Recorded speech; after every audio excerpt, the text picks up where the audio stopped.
Olá, bom dia, graça e paz para todos os eleitos do Senhor, todos os irmãos que vivem em graça e aqueles que ainda não têm conhecido essa graça, os que vivem no sistema e também aqueles que não vivem no sistema e nem têm conhecido a graça. Vive neste mundo sem conhecer a palavra, vive na ignorância. Onde quer que esse vídeo possa chegar, vai esta minha saudação para você também.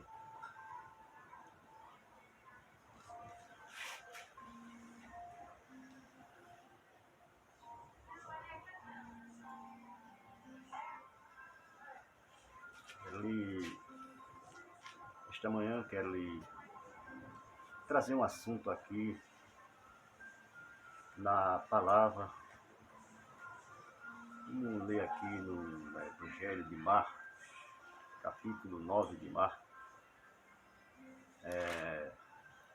do versículo 38 do capítulo 8 de Marcos e o versículo 1 do capítulo 9, que é interessante, pois o sistema ele diz que nós, os ensinadores da graça, estamos distorcendo a Bíblia, a palavra de Deus. Porém, vamos ver quem é que distorce, se é os pregadores da graça, os ministros da graça, ou os teólogos e os pastores e os futuristas que ensinam a Bíblia ao povo, o evangelho que eles ensinam. Quem é que está torcendo a palavra? Quem é que distorce? Quando a palavra é uma coisa, ele distorce e coloca outra, passa outra para o povo. Será que é os pregadores da graça? Ou é os ensinadores, todos os ensinadores do sistema religioso? Veja porque diz aqui a palavra. No versículo 38 do capítulo 8 de Marcos. Porquanto qualquer que entre esta geração adúltera e pecadora se envergonhar de mim, das minhas palavras, também o Filho do Homem se envergonhará dele quando vier na glória de seu Pai com os santos anjos. Versículo 1 do capítulo 9. Dizia-lhe também: em verdade vos digo, que dos que aqui estão, alguns há que não provarão a morte, sem que vejam chegado o reino de Deus com poder. Aqui está esta palavra importante, maravilhosa, palavra que foram ditas, escrita por Marcos, mas foi dita pelo Salvador, o Messias, que falou estas palavras. As palavras não foi de Marcos, nem de Mateus, nem de Lucas, porque nesses 3 evangelhos está registrado este assunto. E nós vemos que este mesmo assunto ele se repete. Creio que você que já tem conhecido a graça, sabe que esse mesmo assunto se repete no capítulo 16 de Mateus, versículo 28, ele ainda fala com mais clareza. Vamos ver como é que ele fala aqui, no 16 de Mateus, e o versículo 28. Veja, fala com mais clareza. E o assunto é o mesmo, do versículo 27 a 28. Porque o Filho do Homem virá na glória de seu Pai com seus anjos. Então dará a cada um segundo as suas obras. Lá, o versículo 38 diz mesmo assunto, com mais alguns detalhes a mais. E aqui o versículo 28. Em verdade vos digo que alguns há dos que aqui estão que não provarão a morte, até que veja vir o Filho do Homem no seu reino. Lá é chegado o reino, e aqui é o Filho do Homem vir, quer vir, é a volta dele, é a segunda vinda dele no seu reino. E o sistema faz que não entende isso aqui. Os ensinadores do sistema, os teólogos, eles aqui, eles ficam perdidos. Aqui eles ficam embaratinados. Mas eles se desfazem, que não compreendem isso aqui. Porque eu que tenho pouca leitura, eu compreendo isso aqui. Claramente você percebe que o meu português é fraco, minha leitura é pouca, eu leio gaguejando, falhando. E o meu português de falar também é pouco, eu não sou da capital, eu não sou nem das cidades, eu sou praticamente da roça. Eu vivo em comunidades que não é considerada comunidade urbana, eu vivo praticamente em sítios, fazenda. Mas graças a Deus que a internet chegou até a minha localidade e eu pude ver esses assuntos ensinados na internet.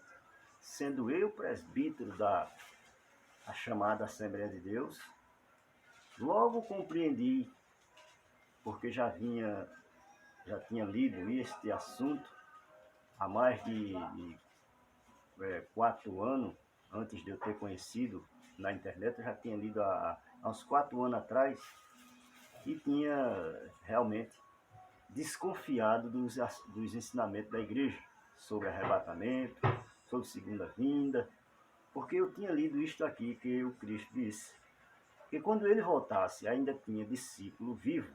Ora, mas o sistema pega esses assuntos e distorce, diz não, que essa geração não é aquela geração de Jesus. Aí é onde eles começam a distorcer a palavra, torcer, ou seja, distorcer ou torcer, dá a mesma coisa, né? Torcer a palavra e passar um assunto camuflado para aqueles que nos escutam, para ficarem sem entendimento, numa falsa esperança para o futuro. Mas Cristo não se enganou em suas palavras. Cristo não estava equivocado com suas palavras. Cristo sabia o que estava dizendo. Mas eles aí gostam de um versículo que tem lá no capítulo 24 de Mateus, que diz a palavra lá no capítulo 24, mas o dia e a hora ninguém sabe, nem os anjos, nem o Filho, mas unicamente o Pai. Isso aí para eles é muito importante, porque aí eles conseguem despistar o leitor, para que o leitor continue sem entendimento, sem compreender a palavra das Escrituras. Mas a Escritura ela está certa. Veja o versículo 36 de Mateus, no capítulo 24. Porém, daquele dia e hora, ninguém sabe, nem os anjos do céu, nem o Filho, mas unicamente o Pai. Aí eleva para a comparação, e como foi nos dias de Noé, assim será também a vinda do Filho do Homem. Porquanto, assim como nos dias anteriores ao dilúvio, comiam, bebiam, casavam e davam sem casamento, até o dia em que Noé entrou na arca. E não perceberam, até que veio o dilúvio e os levou a todos. Assim será também a vinda do Filho do Homem. Bom, mas essa expressão aqui já adiante mostra claramente que ia ser uma surpresa. quando as pessoas não esperassem, estivesse desapercebido, tivesse tudo despreocupado, esse dia se daria. Por isso que a evangelização era no máximo cuidado, para que os irmãos tivessem pronto para aquele momento. Ia ser uma surpresa, por isso que a vinda é comparada com um ladrão de noite. O ladrão ataca de surpresa. Ele disse, se o pai de família soubesse a que hora da noite viria o ladrão, aqui está dizendo no mesmo capítulo 24, né? Vou ler aqui para você ver, porque seria de surpresa. Vigiai, no versículo 42 até o 44. Vigiai, pois, porque não sabeis a que hora há de vir o vosso Senhor, mas considerai se o pai de família soubesse a que vigília da noite havia de vir o ladrão, vigiaria e não deixaria que fosse arrombada a sua casa. Por isso, estáis vós apercebidos também, porque o Filho do Homem há de vir a hora em que não pensei. Pronto. Aquilo ali era para quem está alerta. Esta palavra que Cristo falou aqui era para hoje, para os brasileiros, não era para aquele povo que estava ouvindo ele, estava ali, inclusive os seus discípulos, ele estava instruindo ele ali, para que eles tivessem percebido que aquele momento seria tão de improviso, num momento impensado, que foi comparado a um ladrão que vinha no momento em que a pessoa não estava esperando. Mas ele alega que se o pai de família soubesse sair falando do cuidado daqueles que estavam esperando esta volta gloriosa, tinha que estar apercebidos para não perder esta oportunidade. Então, o assunto de Marcos, que nós falamos, no capítulo 9, no capítulo 8, versículo 38, de porquanto qualquer que entre esta geração adúltera e pecadora se envergonhar de mim, das minhas palavras, também o Filho do Homem se envergonhará dele quando vier na glória de seu Pai com os santos anjos. O mesmo assunto lá do versículo 27 de Mateus.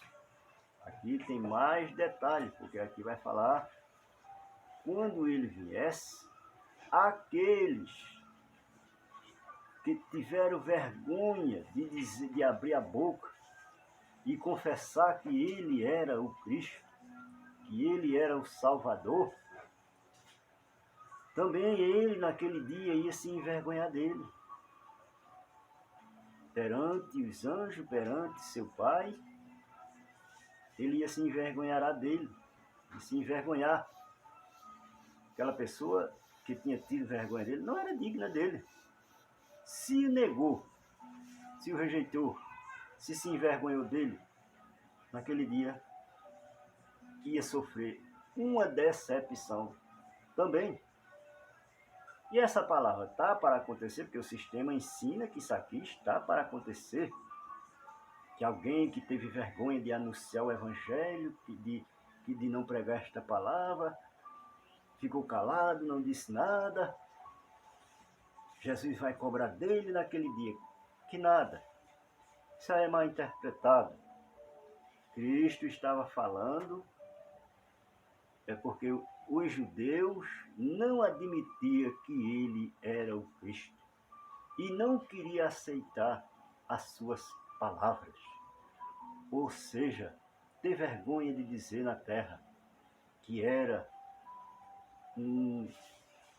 que cria nele, que ele era o Messias.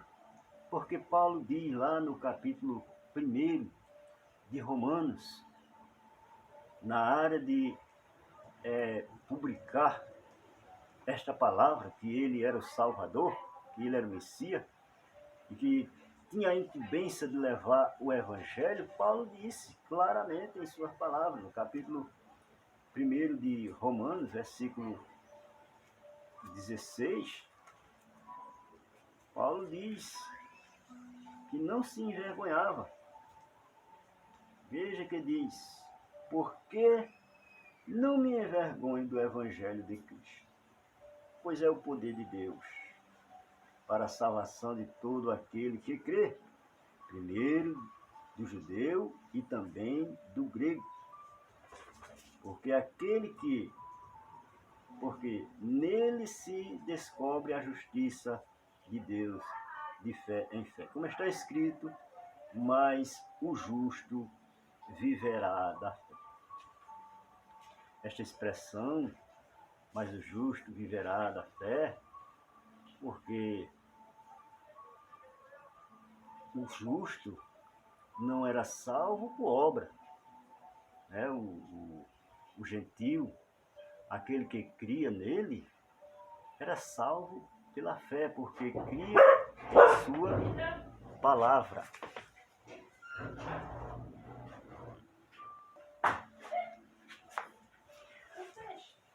Houve um interrompimentozinho aqui no áudio, porque eu estou gravando na sala da minha casa e chegou gente no portão, mas quero concluir este assunto.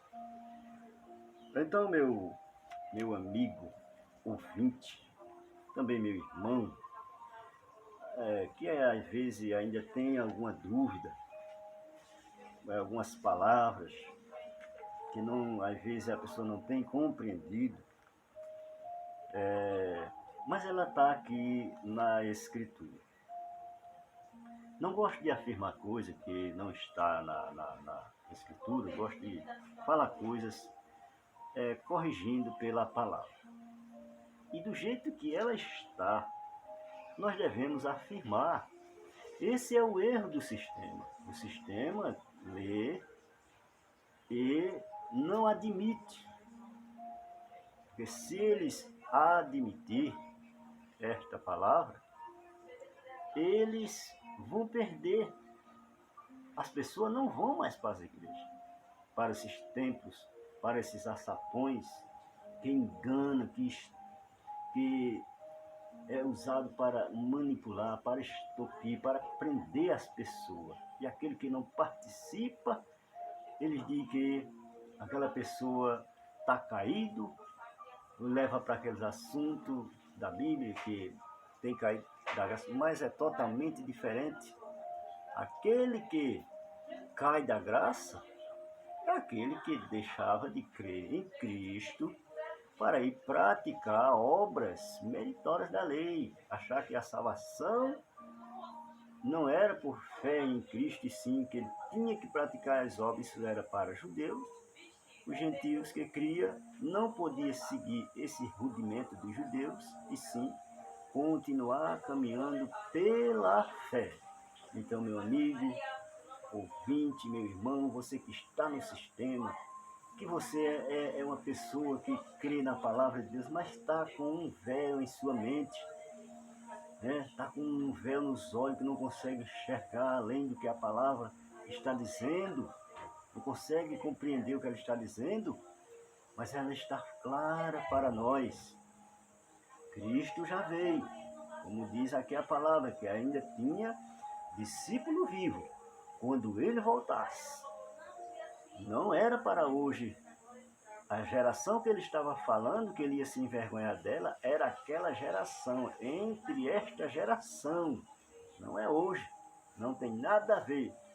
Hoje é outro tempo, é outra evangelização, é uma evangelização de reconciliação do homem com Deus, mas que não há mais aquele juízo que tinha decretado Deus para o povo que tinha quebrado a aliança, se rebelado contra ele. Então, hoje é um evangelho de conciliação para que a pessoa siga o bem, se aparte do bem e pratique, se aparte do mal, desculpe aí, se aparte do mal e pratique o bem. Faça coisas obras que o Espírito, o fruto do Espírito é paz e amor, né? Gozo e paz. É maravilhoso. Então que Deus ajude e nos abençoe. Um abraço aqui para os meus queridos irmãos. E agora eu decorei do seu nome, irmão. Um abraço para o irmão Antônio Vieira, do caminho, do canal Polírio da Graça, para a sua família, para outros irmãos que são inscritos no meu canal. Graça e paz para todos, em nome do Salvador, Cristo, aquele que deu a sua vida para libertar o homem do pecado. Deus abençoe.